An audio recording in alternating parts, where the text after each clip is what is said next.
In this video, you will learn how to create a Zedge seller account in Canada. First, visit the Zedge website. Open your web browser and search Zedge website. Sign up or log in. If you do not have a Zedge account, you will need to sign up by clicking on the sign up button. If you usually have an account, click login and enter your credentials. Go to the seller portal. Once you're logged in, scroll down to the bottom of the page and find Become a Seller. This is linked for creators. Search for Zedge seller in the help section. Complete the seller registration. You'll be redirected to the Zedge seller portal. You'll need to fill in details such as your email, payment information, and display name. To receive payments, make sure to provide accurate information and ensure a smooth transaction. Upload your content.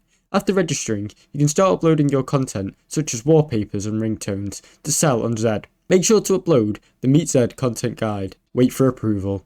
Zedge will review your uploads. If you comply with their standard, your content will go live and you can start earning money today. Track your earnings. Once your content is available for download, you can track your earnings through the seller dashboard. Thanks for watching. Don't forget to like and subscribe.